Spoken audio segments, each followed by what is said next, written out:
Ассалаумағалейкум, қазақ елі. Ел аман, жұрт тыныш болсын.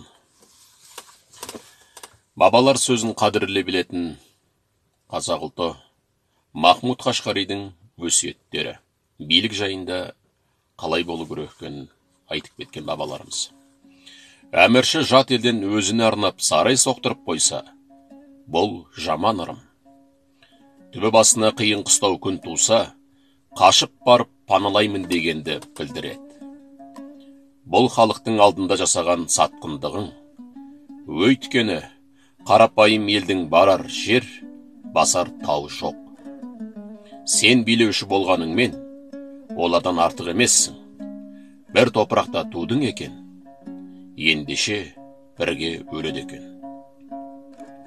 Мемлекеттің қазынасы, халықтың табан ақысы, маңдай тері, әмірші қазына кілтіне азасақтықпен қараған абзал.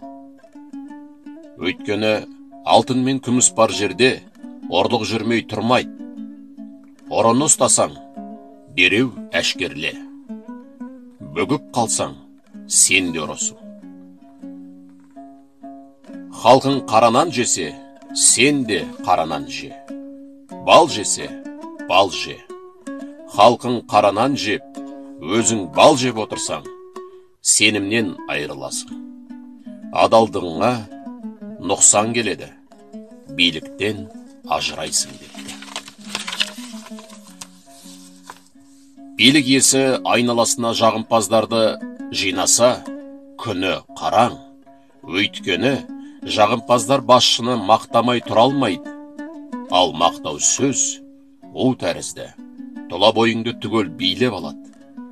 Алды артыңнан болжаудан қалдырады.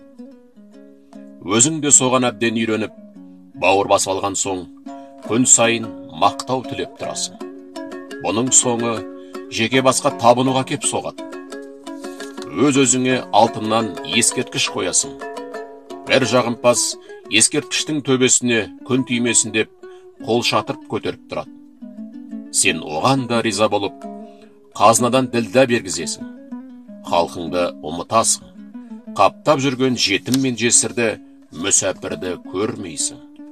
Әйелің мен балаларың арнап, мәрмәрден сарай салдырасың. Олардың ішінде жағымпаздар жайлайды деген екен. Ал енді қазақ елі Қасым-Жомарт Кемелұлы Тоқаевтың мәлімдемесін түгел тыңдадым. Менің өз жеке басыма ұнады. Бірақ бір сөз құлағымды шалып қалды. Мына жаңа тағайындалған министрлер, депутаттар, соларға ерекше мынай тоқтап айтты. Ақиқат жолында, әділдік жолында еңбек етулеріңізді сұраймын деді. Осыны сол министрлер жүрегінен сүзіп шығарса деп ойлаймын. Өйткені 30 жыл бойы ақиқаттың бәрін ақшамен бүркеп келдік. 30 жыл естігеніміз жетер енді. Ал Қасым-Жомарт Кемелұлы Тоқаевқа бастаған ісіңізге береке берсін. Табыс айтпай қойын, табыс десе, ол бір ақшаны көздеген сияқты, бір сондай бата сияқты деп ойлаймын өзім. Ондай бата тілектерді жас кәсіпкер, бизнесмендерге айтатын сияқты ғой. Бастаған ісің табысты болсын деп. Ал билік басындағыларға бастаған ісіңде әділдік, береке, ақиқат болсын. Адалдығыңа нұқсан келмесін деп бата берген дұрыс сияқты. Бастаған ісіңізге береке берсін. Халқыңыз сізге сенеді.